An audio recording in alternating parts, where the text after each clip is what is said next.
Hey, bienvenue dans ton Yann et Frank. C'est Pâques. On est en onde. Non, on l'a pas tapé le lundi, fait que ça va être intemporel. Frank, des fois, il lit des livres. C'est pour ça qu'il est plus intelligent que moi.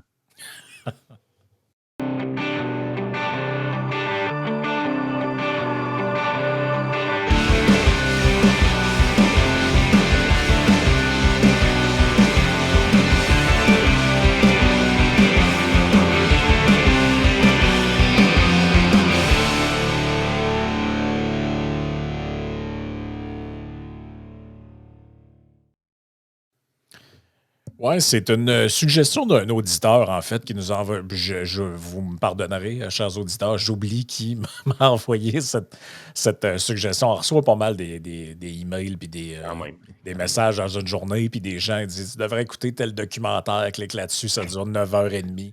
Comme, ouais, peut-être pas. Si on écoutait tout ce que le monde nous envoie, je pense qu'il faudrait que je cancelle un peu de job. Ouais, puis que tu divorces aussi. Là. Probablement. C'est ça l'affaire, là. C'est un peu ça. Là. Mais c'est ça, quelqu'un m'avait envoyé le lien pour ce bouquin-là. En fait, c'est un petit pamphlet écrit par une sociologue française qui s'appelle Nathalie Heinich, qui s'appelle Ce que le militantisme fait à la recherche. D'ailleurs, c'est drôle, il y a le prix sur le livre. 3,90 €. Wow! Attends un peu, là. Ça vieillit toujours mal quand on écrit le prix sur quelque chose. Tu sais, des fois, tu vas acheter des. J'ai jamais compris. Il y a plusieurs maisons d'édition, même québécoises, qui faisaient ça. Tu écris le prix dessus, puis là, tu es comme. T'arrives, mettons, 10 ans plus tard, tu es comme Ah, ouais, il y a déjà quelqu'un qui a payé. OK, toi, t'as pas payé 3,90 € là. Moi, j'ai payé, je l'ai acheté sur Amazon parce que justement, regarde, voici le lien pour les gens qui vont vouloir se le procurer. Ça se trouve sur Amazon.ca très facilement. 7,52 €. Ben, c'est un bon prix pareil. Fait que c'est à C'est peu pas près. loin de 3,90 €. C'est ça. Pour calculer les euros, grosso modo, tu divises par 2, tu fais x3. C'est un calcul rapide dans ta tête. Là. Fait que c'est ouais. C'est assez proche. On est quand même assez proche. Bon, c'est. Comment ça qu'il n'y a pas de livre à 7 piastres au Québec? Ben, il y en a un là, sur le site de votreconseil.net, ça s'appelle D'endetté millionnaire. Ouais. Ben, honnêtement, lui, c'est cartonné, il n'y a même pas de vrai truc, c'est tout petit, là. C'est un pamphlet. C'est-tu bon? C'est bon.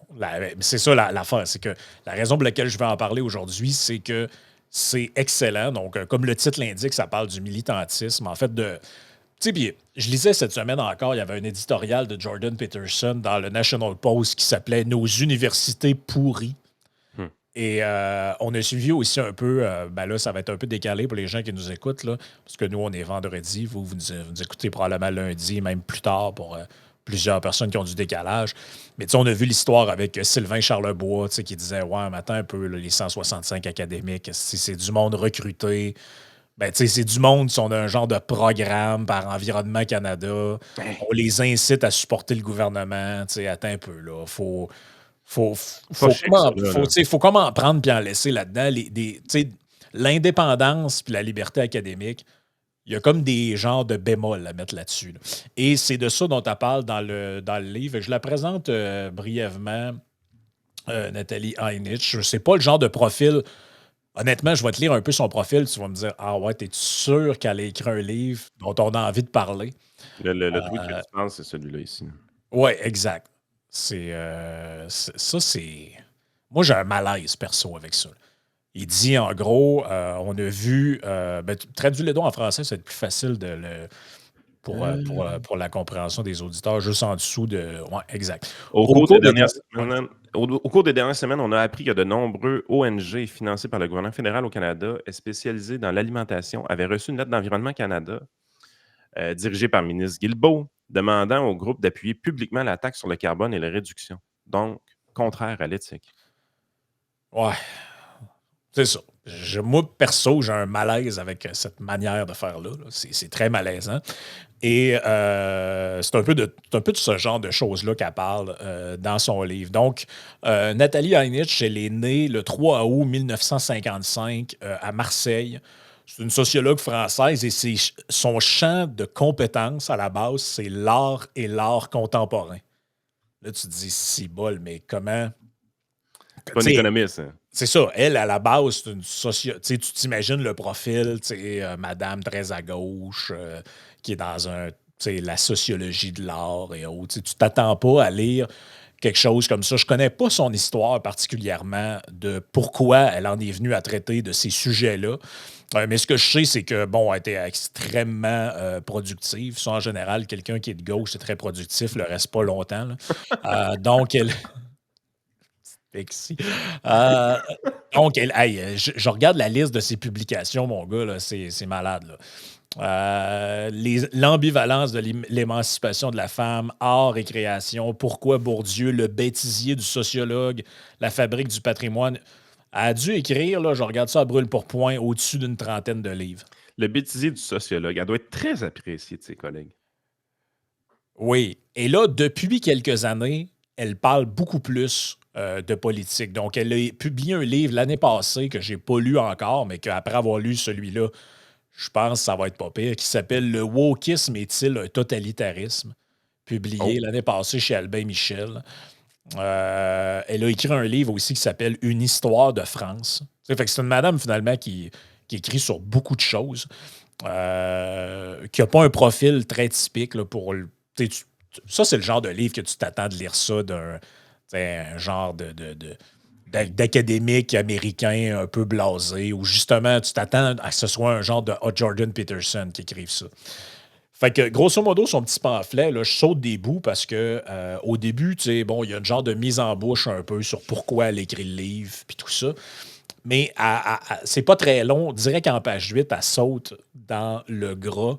Je vais vous lire un premier extrait où je pense que honnêtement, la distinction qu'elle fait est intéressante parce qu'en gros, elle dénonce le militantisme à l'université et dans les sciences sociales et même les sciences pures à proprement parler.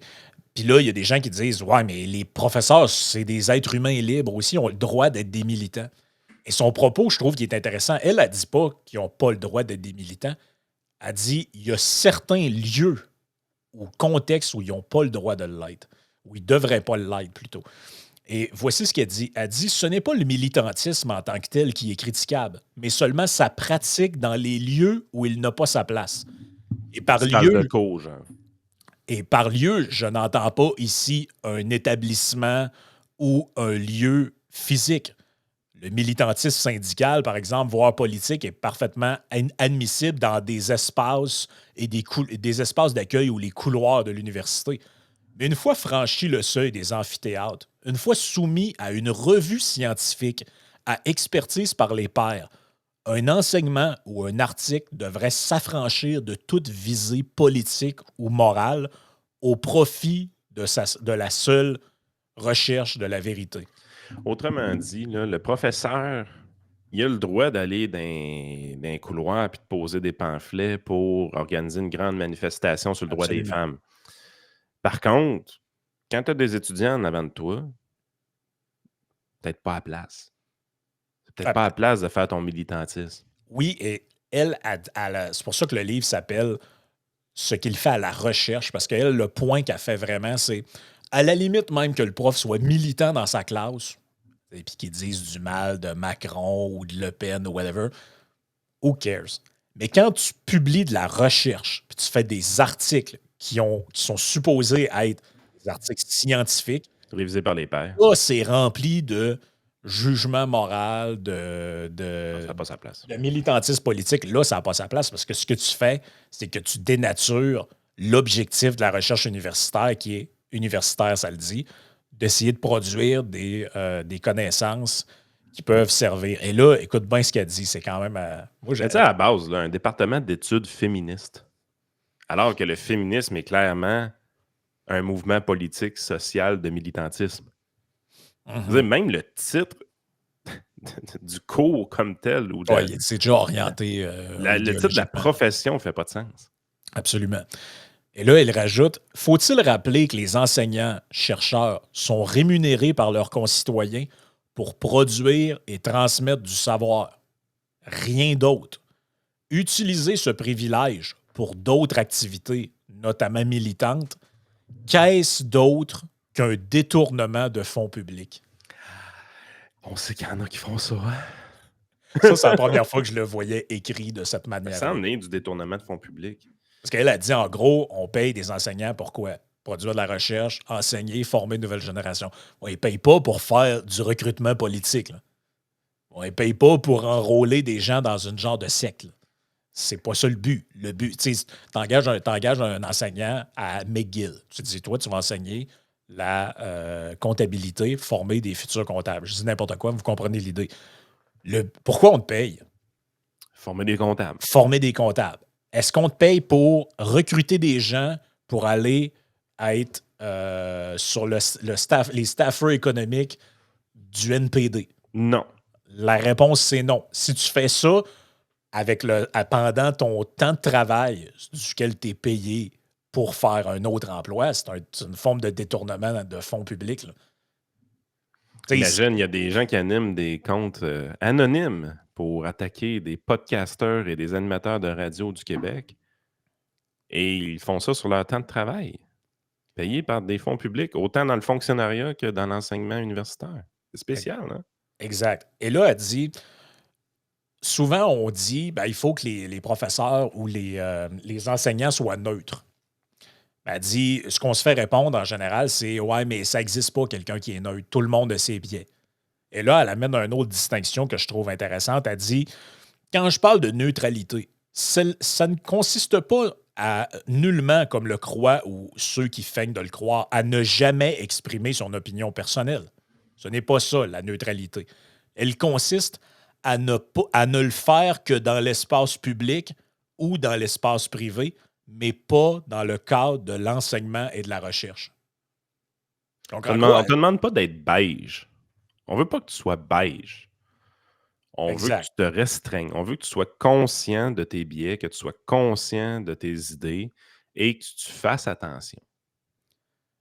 Oui, puis, tu sais, en gros, elle dit, qu'est-ce que j'en ai à foutre qu'une de mes collègues soit de gauche, de droite, militante de tel parti? Elle a le droit de le faire au local des profs, elle a le droit de le faire dans la cafétéria, elle a le droit de donner une conférence à l'université. Tout le monde connaît ses biais, mais dans le cadre du cours qu'elle enseigne et des articles qu'elle publie, ben, eux, ils ne doivent pas être teintés de ce militantisme-là. Sinon, en fait, la production scientifique que tu fais, ou en tout cas de connaissances, finalement, ça ne vaut rien, là. C'est comme s'il y avait une séparation dans sa tête. Là, il serait sain d'avoir une forme de séparation entre le rôle de l'enseignant et la personne humaine, qu'est-ce qu'elle représente, qu'est-ce qu'elle veut dans la vie. Absolument. Il n'y a personne qui fait ça, là, Frank. C'est plus difficile, en tout cas. Mais honnêtement, pour vrai, moi, j'ai déjà eu des profs à l'université que, pour vrai, tu n'aurais jamais su c'est quoi leur opinion générale sur des affaires. Tu le savais, mettons, tu te disais, ah, Chris, je vais aller voir si sur un Facebook, ce prof-là, tu vas voir son Facebook, là, tu fais, ah, OK. Mais Jeff Caron nous le dit, hein. Vous suivez Jeff Caron sur Twitter, vous écoutez les podcasts qu'il fait avec nous, vous savez très clairement quels sont ses biais. Mais il nous le dit ouvertement, il dit, un étudiant dans ma classe, il ne sait pas, il ne s'en rend pas compte. S'il va sur mes comptes sociaux, tout ça, il va s'en rendre compte. Mais dans ma Exact. classe, il ne peut pas savoir si je suis à gauche, à droite, pro-libéralisme ou tout ça, là. Il dit, moi, j'ai un œil assez objectif sur bien les affaires. Puis je pense qu'on a de la misère à accepter ça parce que prends juste sa façon d'agir, par exemple, dans la guerre en Ukraine, sa façon d'expliquer d'une manière factuelle ce qui se passe des deux côtés de la frontière de cette guerre-là. Il se fait traiter de pro-russe parce qu'il n'y a pas le discours officiel ultra biaisé de nos autorités gouvernementales. Parce que c'est comme genre, il y a une propagande qui se fait à l'interne en Amérique du Nord, dans les pays de l'OTAN. C'est comme si le public n'était pas conscient de ces outils de propagande-là puis ces affaires-là, puis que la personne qui arrive qui dit « Voici comment les Ukrainiens pensent, voici comment les Russes pensent, voici qu'est-ce qui explique le conflit. » C'est un pro-russe, ça? T'es là, tu te dis « Man, vous rendez-vous compte comment vous êtes rendu fucké dans votre analyse? » Ben, un peu ce qu'il a fait avec ce qu'il devait faire avec son allocution sur les valeurs canadiennes, les valeurs projetées dans la diplomatie canadienne à l'étranger. Il le dit très bien dans l'allocution. Moi, je ne suis pas ici pour dire que je suis pour la mouvance LGBT, tout ça. Ce que je vous dis, et ça, c'est sur des faits, c'est qu'à l'étranger, quand vous faites du prêchi-prêcha comme ça, c'est mal reçu. Entendez-le ou entendez-le pas, ça, c'est pas mon opinion, c'est un fait.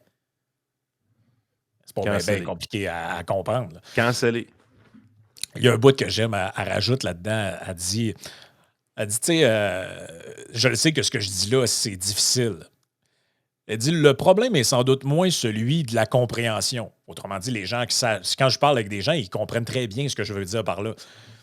Donc, le problème est sans doute moins celui de la compréhension que celui de la difficulté à s'interdire à soi-même cette petite jouissance qu'est l'expression de sa propre opinion. Hmm. Une discipline que nos collègues imbibés de militantisme académique semblent avoir bien du mal à s'imposer. Oh, que c'est délicieux, ça. Autrement dit, ce qu'elle dit, c'est... Ils savent. Vous savez très bien que vous n'êtes pas à votre place quand vous commencez à faire du prêchi-prêcha à vos étudiants puis à essayer d'orienter des affaires. Mais c'est plus fort que vous. Parce qu'en fait, vous pensez juste à vous. Pour vous, l'important, c'est cette petite voix-là dans votre tête qui vous dit « Ah, j'ai tellement envie de dire ce que je pense là-dessus. Ah, puis fuck it, je le fais pareil. Je le sais que je devrais pas, puis que je suis un professeur, puis je devrais afficher, ne serait-ce que parce que dans ta classe, il doit y avoir une composition différente. C'est pas tout le monde dans la classe qui est d'accord avec les opinions du professeur. C'est là, je pense, que la défense mentale de cette... Parce que, tu sais, c'est comme dans tout. Hein. Tu sais qu'est-ce qu'il faut faire. Dans ce cas-ci, c'est d'être neutre. Tu sais que tu le fais pas, mais là, ça te prend une justification morale pour ne pas le faire. Et c'est là que beaucoup de professeurs tombent dans la sauce de dire « Ouais, mais de toute façon, dans le reste de la société, c'est l'extrême droite ou c'est la droite qui domine. Mm. » Tu sais, c'est le capitalisme qui dicte tout. Donc, comme les étudiants, de toute façon, sont exposés au discours capitaliste 100% du temps à l'extérieur des murs de ma classe, je suis autorisé à me permettre d'avoir un contrepoids. Je pense que, parce que les humains sont des humains, s'ils contreviennent à un principe fondamental, pour y contrevenir, ils doivent se justifier d'abord à eux-mêmes. C'est ça qui les amène à se justifier dans ma tête. Oui, je pense que c'est effectivement ça qui les amène à se justifier. Puis là, elle dit, encore là, je sais ce qu'on va me répondre. On va me dire que, en gros, il y a une frontière qui est floue entre les opinions, les faits, la science, l'idéologie. Là, elle dit, honnêtement, ceux qui s'entêtent à nier la différence entre la science, par exemple 2 plus 2 égale 4, et l'idéologie, par exemple la Terre est plate, ont-ils vraiment leur place à l'université? Ah, je suis d'accord. Fait que là, combien qui existe de genres? Des hommes, des femmes? Fini là? Ah, c'est ça. On vient de canceller beaucoup de monde à l'université. Là. Et là, elle dit, je le répète, pas d'avant. La neutralité ne consiste-t-elle pas à être objectif? L'objectivité désigne une situation d'arbitrage où il s'agit de départager deux positions, alors que la neutralité consiste à s'abstenir de toute position. Quand dit, il faut quand même prendre Ouais, quand même ça. savoir de quoi qu'on parle. En fait, je pense que la manière ce qu'elle veut dire, là, c'est par exemple, être neutre, c'est pas ne pas vouloir s'aventurer en terrain où est-ce que ça brasse un peu. C'est ça. C'est pas ce que mais Buzetti, par exemple, disait l'extrême sens. C'est pas ça, être neutre. C'est pas dire « Ah non, non, non, moi, je vois pas ça. » Moi, je suis un mélange de tout. Tout le monde est fin, tout le monde est gentil. C'est pas ça être neutre. Là. Je vois pas là, ça, c'est extrême. Je vois pas là, ça, c'est extrême. Je vois pas là. Puis c'est vraiment, vraiment pas ça, être neutre. Être neutre, c'est se discipliner, s'empêcher de teinter les faits de nos opinions. Exact. C'est comme ça que je l'ai compris aussi. Elle dit « Rien n'interdit à l'universitaire d'avoir ses opinions et de les exprimer, à condition pour cela qu'il quitte la chaire d'une salle de cours, comme disait Weber, et qu'il sorte dans la rue et parle en public. » Tu sais, des fois, ce que Vincent dit, je dis à mes étudiants, tu ne dois pas faire de politique, tout ça. Ça, c'est son approche à lui. Mais elle dirait plutôt, si tu veux en faire, fais-en. Si tu veux aller militer avec Joe Biden ou Donald Trump ou Emmanuel Macron, whatever, c'est tes affaires. Par contre, quand tu vas revenir dans la classe, qu'on va travailler ensemble sur un projet de recherche, faut pas que tes opinions politiques viennent dénaturer la recherche qu'on fait parce que là, ça te met en porte-à-faux avec des idées que tu as défendues. Ça, c'est ton problème. C'est pas le problème. Deal avec tes biais. Deal avec tes biais, finalement. Et là, elle dit, il y a une section ici qui est quand même assez délicieuse, elle dit « Le militantisme académique, et ça va vous rappeler une certaine expression, veut le beurre et l'argent du beurre. Malheureusement, elle n'a pas rajouté le cul de la fermière, mais nous autres, on le fait. Elle dit les plus subtils d'entre eux, donc elle parle des militants universitaires, se plaisent à confondre les valeurs, au sens de jugement de valeur, avec les représentations mentales qui sont celles du chercheur, qui, bien sûr, sont relatives au milieu intellectuel ou au contexte culturel. Donc, en gros, elle dit, évidemment, il n'y a pas personne qui pense que il y a des individus sans aucun biais, neutres, qui ont un cerveau vierge de tout préjugé ou quoi que ce soit. C'est pas ça qu'elle dit. Elle dit, mais confondez pas ça avec vos valeurs slash principes politiques consciemment assumés que vous voulez défendre et des trucs culturels que tu sais, genre tout le monde a. Là. Tu sais, par exemple, je sais pas, moi, vous êtes au Québec, évidemment que la manière de considérer le français, mettons, est perçue par tout le monde différemment de quelqu'un qui vit au Mexique. C'est normal, ça, c'est c'est notre situation géographique. Mais après, tes valeurs de dire ça, ça devrait être on devrait faire ça, on devrait défendre ça, telle affaire, ça devrait être interdit. Ça, c'est tes valeurs à toi. Là. C'est toi qui as décidé de défendre ces principes-là. Elle dit entre une assertion telle que la peine de mort est inacceptable, entre parenthèses, jugement de valeur, et une analyse des différentes conceptions d'un châtiment juste, il y a une marge considérable, une marge que tentent d'écraser les académiques militants en rabattant toute forme de représentation mentale sur un jugement de valeur. Mhm. Parce que, tu sais, elle a dit, tu peux très bien parler à tes étudiants puis écrire un texte puis dire, ben voyez, aux États-Unis, par exemple, dans tel État, on considère que la peine de mort, c'est une chose qui est acceptable. Voici pourquoi. Voici pourquoi dans tel autre État. Il y a une différence entre montrer différents points de vue puis Des expliquer. gars brillants. Ben, c'est ça. Mais si tu écris ton article, qui peut être très factuel, mais qu'au travers de ça, tu n'es pas capable de t'empêcher de dire, ben, il y a des tarés qui pensent ça. Là, tu sais, je le mets grossièrement, mais vous comprenez un peu.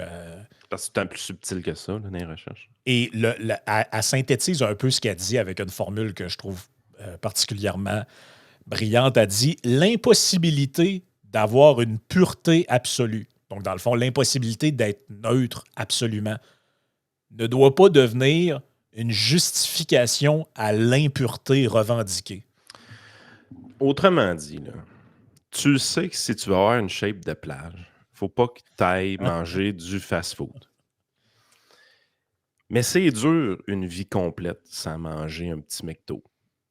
C'est dur. C'est dur. Par contre, faut pas que tu sois au McDo à chaque jour puis que tu t'en revendiques que c'est la meilleure bouffe ever puis que ça devrait être la base de ton alimentation. Là. Se discipliner à éviter le plus possible certaines choses qui sont pas correctes, ça veut pas dire que tu vas être parfait. Ça veut dire que tu fais tout le temps un effort pour essayer de les éviter. Puis si tu réussis pas, t'en fais pas un drame, mais tu continues à faire des efforts après pour l'éviter.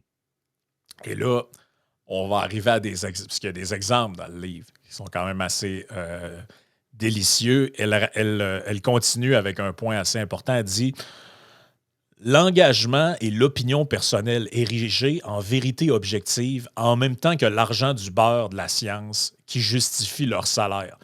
Le militantisme académique s'ingénie à fournir des preuves de sa scientificité tout en pipotant les règles de méthode et de rigueur conceptuelle. Autant dire qu'ils font semblant d'être scientifiques alors même que l'invocation de ces militants de la même science de leurs travaux, censés être garantis par les enquêtes empiriques, ne résistent guère à n'importe quelle analyse. Celles-ci ne sont guère qu'une illustration de ce qui doit être démontré. On entre avec un concept, entre parenthèses domination, discrimination, racisme systémique. On illustre le phénomène avec des données ad hoc. Et à la sortie, on retrouve le concept sans aucune plus-value de connaissance. Où est la méthode hypothético-déductive permettant de confirmer ou infirmer une hypothèse? Où est la méthode inductive permettant de faire émerger des données et des problématiques pertinentes pour les acteurs? Nulle part, puisque le but de ces enquêtes n'est pas de découvrir, mais de confirmer par l'illustration. C'est tellement ça. Puis c'est machiavélique un peu ce qui se passe. Le politique, les gouvernements, par différents financements à des chaires de recherche, à toutes sortes de trucs, vient influencer ça. Parce que dites-vous une affaire. Mettons que tu arrives et tu étudies la science du climat de ton côté. Tu as des grants qui viennent des gouvernements qui sont assez évidents. Puis on le sait, les gouvernements ont financé énormément cette science-là dans les dernières années. Quand le ministre Guilbeault, il sort avec Environnement Canada, puis il envoie une lettre aux chercheurs universitaires, puis il dit « Hey, est-ce que vous signeriez ça, ce texte-là? » Puis le texte qui est battu un peu flou, qui ne dit pas grand-chose, tout ça, mais tu sais, qui est assez zen, qui, grosso modo, dit taxe carbone, ça peut être une bonne taxe pour régler certains problèmes. Est-ce que vous seriez prêt à signer ça?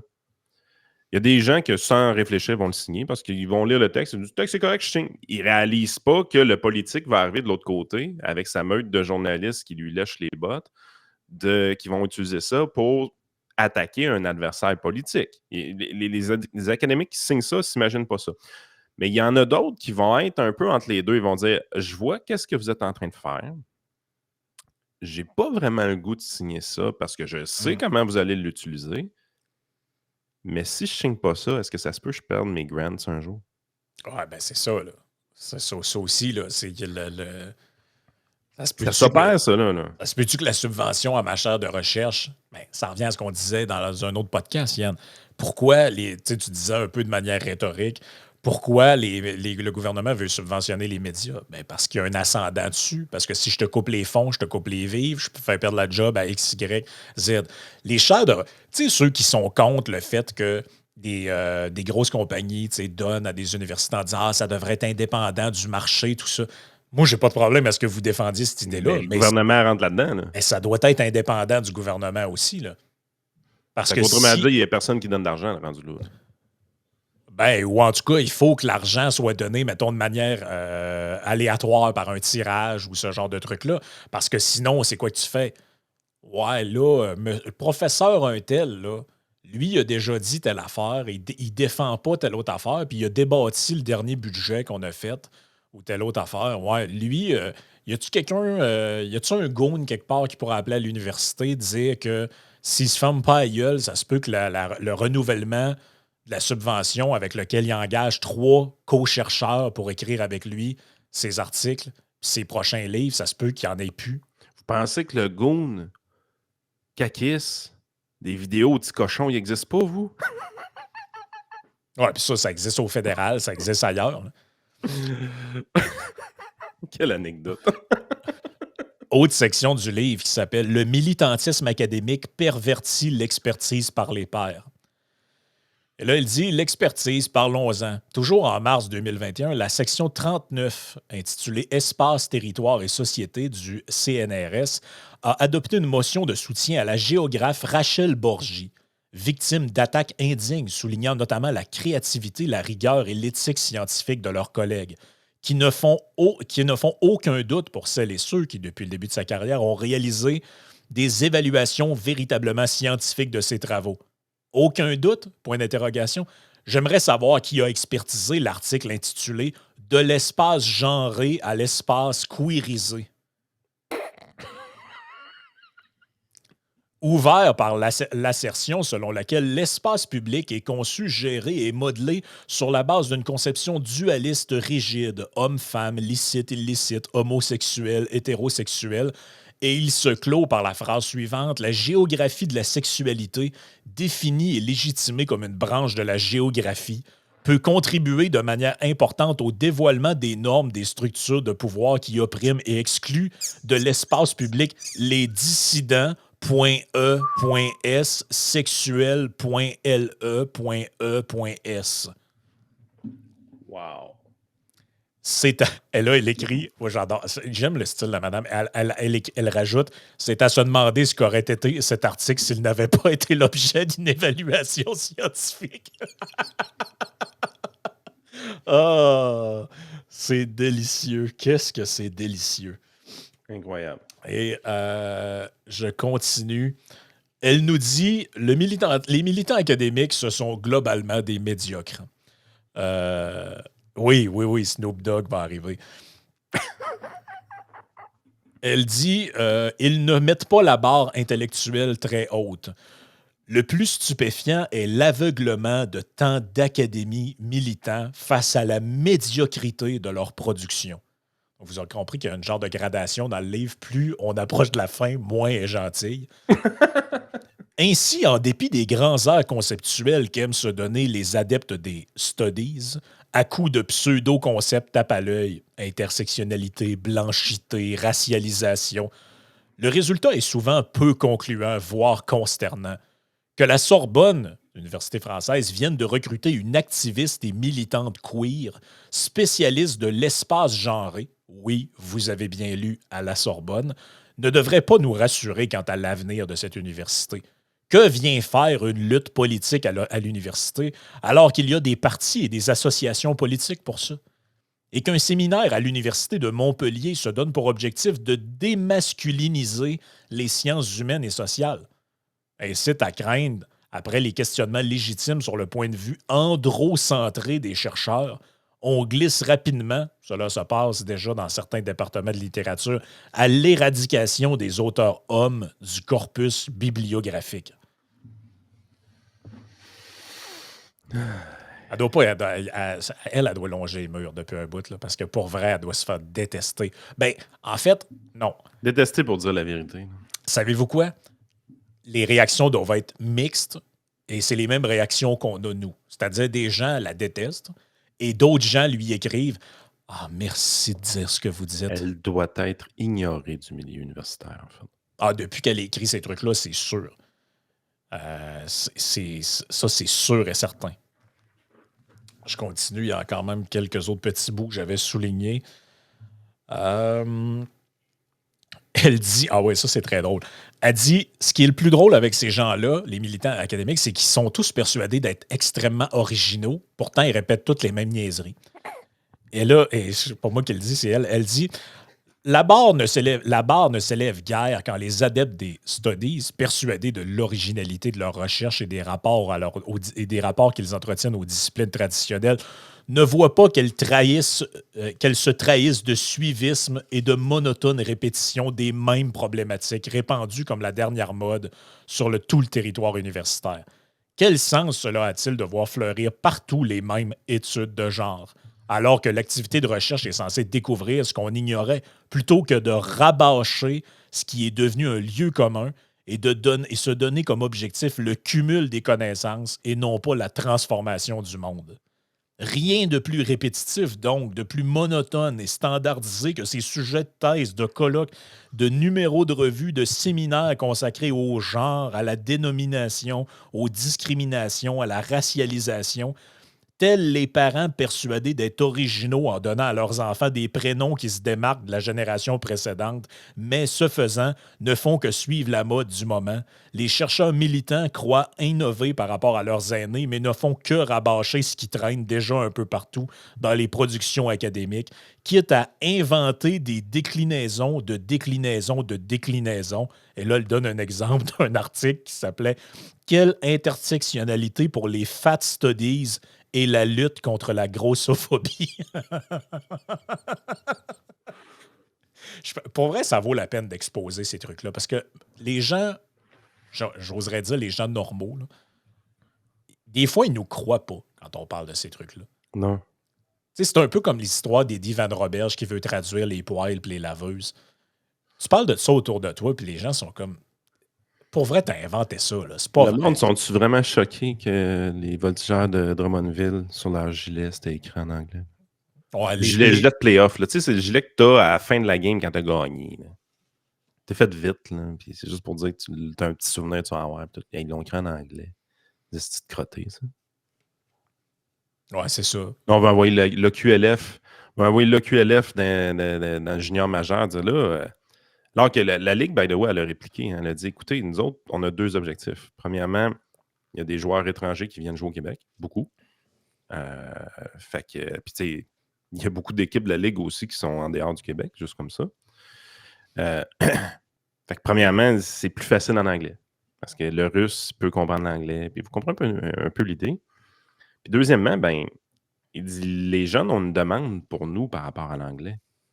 Il y a un next step pour eux avec le junior majeur. Ils veulent aller dans East Coast League, ils veulent aller dans la Ligue américaine, ils veulent aller dans la Ligue nationale, ils veulent se développer dans des ligues professionnelles en Europe. 100% de ces vestiaires-là se passent en anglais. Non, mais là, c'est quoi la prochaine idée? Là? C'est quoi la prochaine histoire? Là, Martin Saint-Louis, il animait une pratique un matin, puis il a parlé de slapshot. Eddie Van Robert, je vais y envoyer un ticket. Hey, tabarnak! Tu te rappelles-tu On dit lancer frappé. Quand Patrick Roy arrive aux Highlanders, il interpelle un francophone puis il l'interpelle en français. Tout le monde avait un demi-croquant au Québec. T'es là, tu te dis, voyons, ça va, les amis. Sans sac. C'est des entreprises privées, ça. Là. C'est pas de vos affaires. Ouais, c'est ça l'affaire aussi. C'est que c'est pas de vos calices d'affaires ce qui se passe dans une business privée. Vos lois autoritaires puis votre power trip, là, ça va être beau. Là. Ah, ils sont fatigants, man. Hey, gérez-vous, là, gérez-vous. Hey, imagines-tu s'il fallait qu'ils apprennent que les les moins jeunes codent en anglais?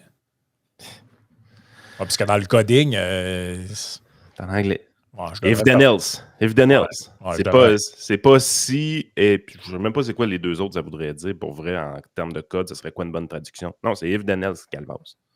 Puis là, je suis sûr qu'il y a plein de codeurs qui disent, oh les shit, ça fait longtemps qu'il n'a pas programmé, lui, dire if then else. Ouais, mais il appelle ça du C#. Là. Il appelle pas ça du C étoile. Ou du C hashtag. Ou je sais même pas comment on pourrait appeler ça. Là. Mais bref, mais je vais fermer ma gueule parce que si on a un espion de la CAQ qui nous écoute, la première affaire que tu vas savoir, c'est que Van Roberge va vouloir que le monde code en français. Là. Puis là, ça dérape, là, parce que là, ce qu'on lisait un matin, c'est qu'il y a des écoles anglaises, élémentaires et secondaires, que ça parle en anglais dans les vestiaires de hockey. On va envoyer le QLF. Là. On va envoyer le QLF. Hey, là, je suis plus capable d'eux autres. J'ai un bout que tu vas aimer sur le néolibéralisme. Ah, ça vient quand même d'une Française, je veux quand même vous rappeler. Moi, je suis très surpris de ce bouquin-là. Quant à son cousin, donc elle parlait d'un autre concept avant, mais la phrase commence comme ça. Quant à leur cousin, le néolibéralisme, il est particulièrement prisé des pseudo-chercheurs indignés à l'idée qu'en soumettant leurs travaux à l'évaluation, on puisse introduire concurrence et compétition dans l'univers enchanté de la recherche. Exiger d'eux une production substantielle et suivie, n'est-ce pas une insulte à leur liberté, une atteinte inacceptable à leurs prérogatives, tout droit issu du dogme néolibéral? Il y a des gens qui ne sont pas contents de se faire dire qu'il faut qu'ils produisent. C'est un délice. Écoute, il y en a. Je pourrais continuer, mais les gens que ça intéresse, vous irez voir. Vers la fin, c'est encore pire. Là, un chapitre qui s'appelle Le militantisme académique et monomaniaque. Bonne lecture, les amis. C'est vraiment un bon petit bouquin. Nathalie Haynet, je vous avais le lien au bas de l'écran. Ce que le militantisme fait à la recherche, vous aurez compris qu'il ne fait pas grand-chose de bien. Puis je pense que la position est intéressante de dire, parce que là, on va opposer, ouais, c'est ça. Toi, tu veux empêcher aux profs de dire ce qu'ils veulent, tu veux censurer du monde. Non. C'est pas ça qu'elle dit. On encourage l'autodiscipline. Exactement. Je ne l'aurais pas mieux dit que ça.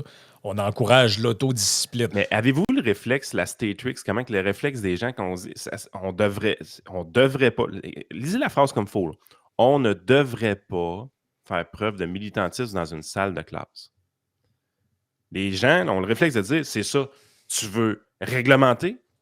OK, je répète la phrase tranquillement, Calvaire, et ouvre tes oreilles. On ne devrait pas faire ça. Je n'ai pas dit on devrait interdire ça. Je dis on ne devrait pas faire ça. Ce qui implique que la personne en position d'autorité doit agir avec discipline pour se contrôler elle-même pour éviter les pièges. Ben, c'est un code d'éthique, finalement. Ce sont des règles d'éthique. Il n'y a pas de loi. Là. Le gouvernement n'a pas fait de loi pour vous empêcher de mentir. Mais pourquoi, dans votre vie, vous dites, ouais, passer mon temps à mentir et à raconter n'importe quoi à tout le monde, pourquoi je pense que c'est une mauvaise idée? Mais ce sont des règles d'éthique fondamentales. Elle, ce qu'elle dit, c'est dans votre set de règles d'éthique, là, ne pas mentir, pas sauter à la femme du voisin. Tu sais, dans la liste de ces préceptes-là, là, qui je pense sont quand même assez valables, là, sauf peut-être quelques exceptions, ben, le fait... La femme du voisin, ça? Entre autres. Le Non, mais si t'es célibataire, il n'y a pas de problème. Là. C'est juste pas fin pour ton voisin. Fait que t'assures que le gars n'est pas trop dangereux. Là. Mais tout ça pour dire que c'est impossible que ce podcast-là dérive pas avec ce genre de trucs-là. Mais dans votre site d'éthique, normalement, c'est ça. Tu essaies de te donner à toi-même l'autodiscipline de dire j'ai une responsabilité. C'est ça, la responsabilisation. Je suis professeur, j'ai une responsabilité. Mon devoir, pourquoi on me paye, moi? Pour produire de la connaissance. Est-ce que j'ai des préjugés? Oui. Est-ce que je suis plus de gauche, de droite, socialiste, libertaire? Oui, parfait.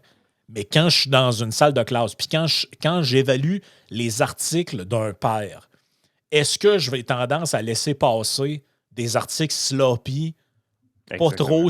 pas trop solides, parce que dans le fond, je suis d'accord avec le propos de fond, même si c'est sloppy, ou est-ce que j'aime mieux faire passer un article de qualité, bien monté, qui dit le contraire de ce que je pense, parce que c'est ça l'intégrité là, Exactement. du chercheur. Et je pense que ce serait bien qu'il y en ait plus des comme ça qui osent se prononcer, qui osent faire des Mais pamphlets là-dessus. est-ce que quelqu'un qui dit ça comme Nathalie, est-ce qu'elle est plus respectée par le monde académique ou elle est plus ignorée par le monde académique? Vous doutez de la réponse. Hein. J'aimerais ça lui demander en personne, mais Ouais. Écoute, si on a l'occasion un jour, peut-être on la recevra pour son autre livre. Là. Mais c'est ça. Bref, c'est une petite lecture, un petit pamphlet très facile à lire. On vous le suggère. il y a Puis beaucoup on de monde espère. qui nous disent que leur abonnement à Patreon, ils le regrettent beaucoup parce que leur budget de livre a augmenté pendant le Ouais, c'est ça. C'est ce qu'on dit. Là. quand même pas si pire pour deux imbéciles. Hein? Ben, c'est plus grâce à toi qu'à moi, mais peu importe. Hey, merci d'avoir été là, puis on se revoit mardi pour le show traditionnel. Yes.